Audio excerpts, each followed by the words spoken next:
Volkswagen running like crap? Mine is, per usual. There's normally four major things that actually contribute to Volkswagens not running as they should. The first one is generally vacuum leaks. This can be, things controlling the blow-off valve, the turbo actuator, even stuff like the secondary air injection system. And yeah, these little leaks can cause major problems, even though they're little, small, simple things. Second of all is definitely fuel and how the vehicle is actually getting the fuel. Could be things like a fuel pump problem, fuel filter, and even the fuel that you fill it up with. Is it premium? Is it just rubbish that they've sourced from underground somewhere? Who knows? And third is probably mechanical, such as a failing turbo or other mechanical parts. And the fourth one is sensors. It's pretty common for sensors to fail on Volkswagens. Sometimes you get the check engine light, sometimes you get nothing at all. But generally your idle will start going rough on your little tacho in the morning when idling the car and things like that. So I'm going to go over a few things that I've done to make my Volkswagen run a little bit nicer, and sweet, let's go.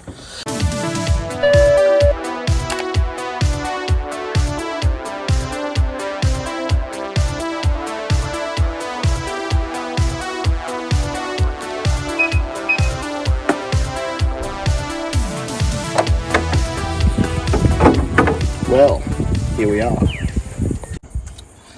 Generally, vacuum lines don't come from the factory blue like mine.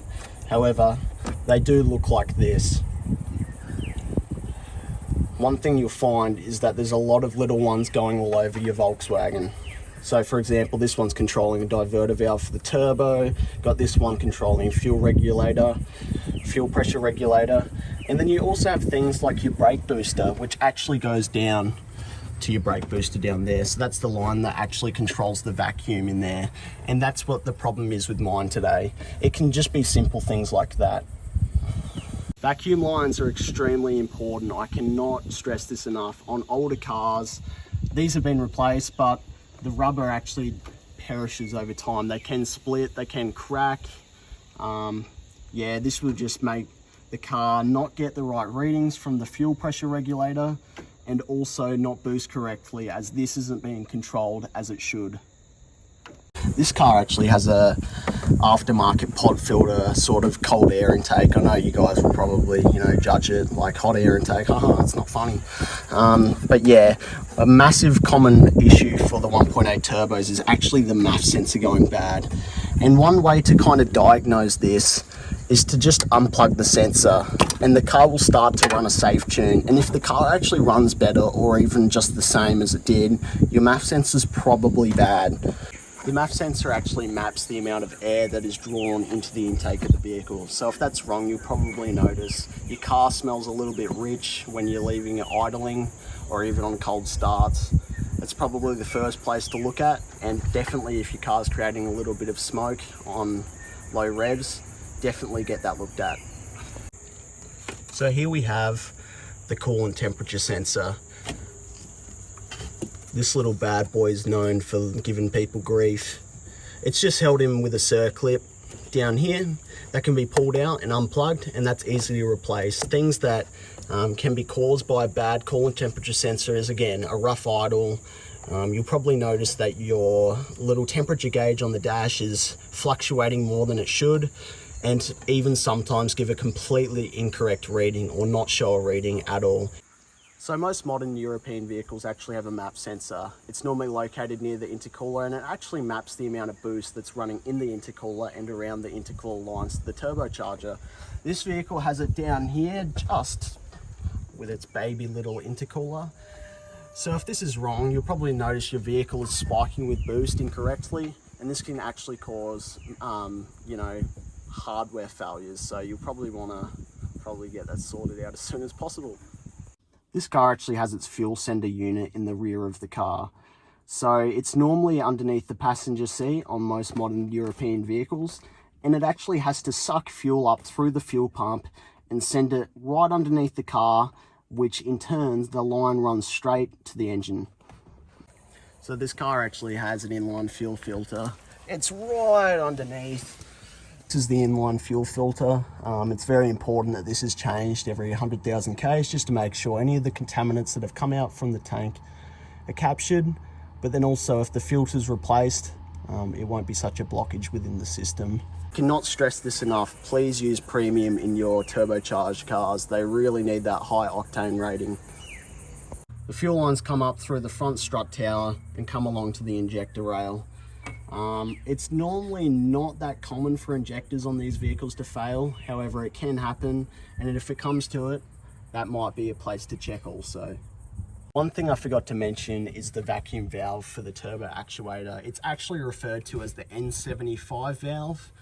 And if this fails, you might also notice a spike in boost or over boosting or even not boosting at all. And that's never good. One major thing to take care of on your early 1.8 turbos made by Volkswagen and Audi is actually checking that the timing belt has been replaced. This is major because if this hasn't been done and the belt snaps, the valve is going to collide with the top of the piston. And if this happens, that's probably engine failure for you. Happy birthday. So I noticed a few weeks back that my brake booster vacuum line is actually split. As you might be able to see down the bottom, it's got tape on it. And this obviously isn't ideal. I've just been waiting for a part to be delivered by Volkswagen. So I'm going to demonstrate in this video how to actually address this. And this might actually stress how important it is for you to check your vacuum lines and make sure that they're all intact. I'm actually just going to start by removing the air intake. This will just make it easy to get to the top of the vacuum line that controls the brake booster.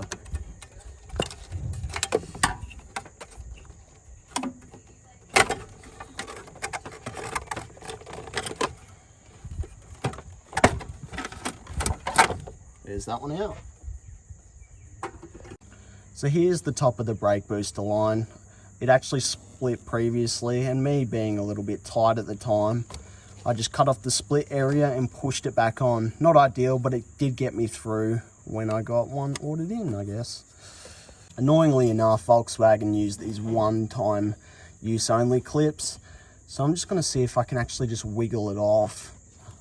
See if it comes off. Gee, it wasn't actually on there that tight. Good one, Volkswagen. So the line actually comes down here and it actually runs along the firewall. It's just held in with little plastic clips. Knowing Volkswagen, it's probably all broken. That one's broken. See if I can reattach that one at some point. Coming over here, along the firewall. See if I can get this one off without breaking it. Yay. And then down to the brake booster. And there's that one. I'll remove the tape I put on previously to get me by. I'll show you exactly how it's split. So as you can see, splits start to form. And this isn't the safest thing, but you'll notice that your brake pedal will go hard a lot quicker than it should after turning the engine off. And this is one thing I noticed with my vehicle. All right, let's get this all replaced. Before I put anything on, I'm just going to start by routing it where it needs to actually go down to the actual brake booster over the N75 valve like we talked over previously. And it should be in the correct position to now attach to everything and hook it up. So I'm just going to rub a bit of rubber grease on there just to make it slip in a little bit nicer than it would normally. We'll get back right to it. All right, I'm just going to try slotting it in there now. Shouldn't require too much effort. And that one's slid in there. Lock it in, Eddie, eh? This clip's not actually doing anything, but just to calm my OCD a little bit, just chuck it on there and pretend like it is. Make sure to put that one on first. Slip that one up onto there. Bring this one up here. And I'll clamp this down with a flat head. Just tightening it up now, not too tight, not too loose.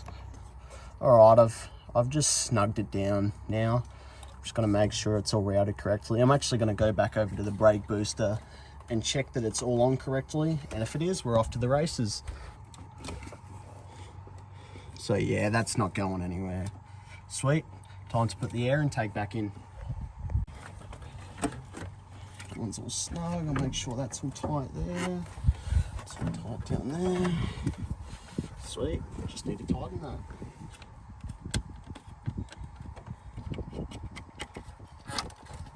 All snug.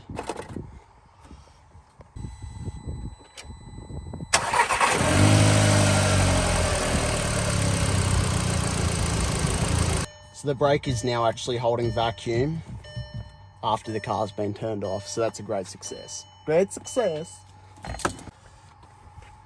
So they're just some of the main things to check over if your Volkswagen's not running correctly. Hope this video helps.